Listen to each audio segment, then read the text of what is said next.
จัดประชุมพบปะพิเศษลาวจีนแขวงยูนนานส่งเสริมการร่วมมือด้านเศรษฐกิจการค้าสนับสนุนโดยเป๊ปซี่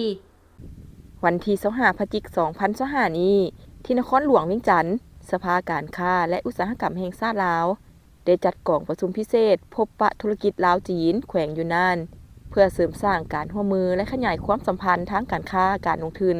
ให้ก้าวสู่ลวงลึกระหว่างสปป.ลาวและสปป.จีนให้เกียรติเข้าร่วมเป็นประธานกองประชุม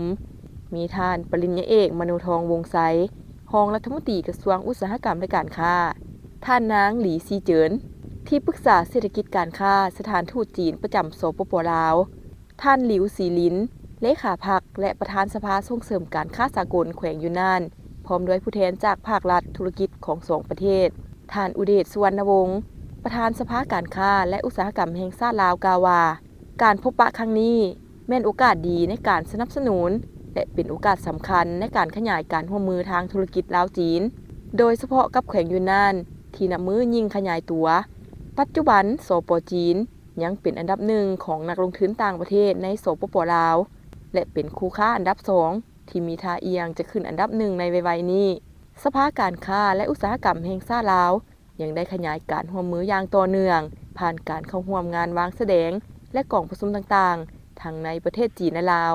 ด้วยเหตุผลนี้สภาการค้าและอุตสาหกรรมแห่งชาติลาวได้สร้างตั้งห้องการคณะกรรมการร่วมมือธุรกิจลาวจีนและจะตั้งห้องการผู้ต่างหน้าอยู่แขวงยูนนานซงซิ่งกวางโจวและนครอื่นๆเพื่อส่งเสริมการพัวพันด้านธุรกิจการค้าการลงทุนท่านปริญญาเอกมโนทองวงไซรองรัฐมนตรีกระทรวงอุตสาหกรรมและการค้าได้กล่าวว่าการจัดกองประชุมนี้เป็นวิธีสำคัญในการเพิ่มทวีการร่วมมือทางเศรษฐกิจการค้าระหว่างลาวจีนโดยเฉพาะลาวยูนนานสปป.ลาวและสปป.จีนเป็นประเทศบ้านใกล้เรือนเคียงรัฐบาลลาวแม่นให้ความสำคัญหลายต่อการร่วมมือกับสปป.จีนโดยเฉพาะแขวงยูนนานซึ่งมีชายแดนติดกับสปป.ลาวสปป.ลาวและแขวงยูนนานแม่นมีท่าแฮงสูงในการร่วมมือและสุกนิ้วเกื้อกูลซึ่งกันและกันในเดือนมังกรเดือนสิงหาปี2025นี้มูลค่าการค้าระหว่างสปป.ลาวและแขวงยูนนานหลายกว่า2ตื้อดอลลาร์เทียบกับปีผ่านมาเพิ่มขึ้น 20.3 ส่วนห้อยในนั้นสปป.ลาวส่งออกหลายกว่า 1.5 ตื้อดอลลาร์ซึ่งรวมมีหมากกล้วยยางพาราหมากม่วงกาเฟชาสินค้า1เมือง1ผลิตภัณฑ์และอื่นๆซึ่งเป็นที่นิยมในตลาดยูนนานท่านปริญญาเอกมโนทองวงไซกล่าวว่าในเดือนมิถุนายน2025ท่านยังได้มีโอกาสไปร่วมงานวางแสดงจีนอาซีใต้ที่นครคุนหมิงแขวงยูนนานสปป.จีน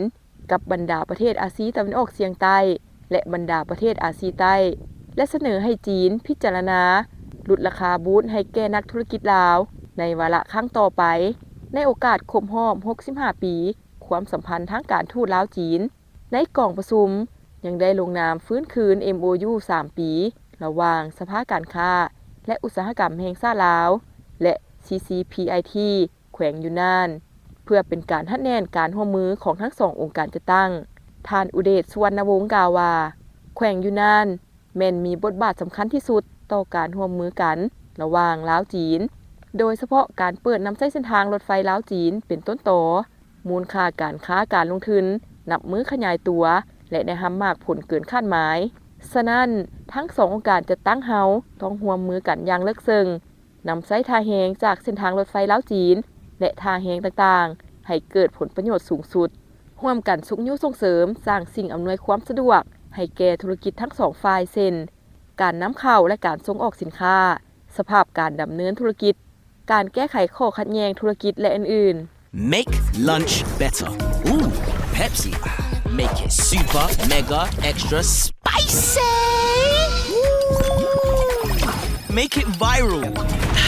That's better. Your meals better with Pepsi.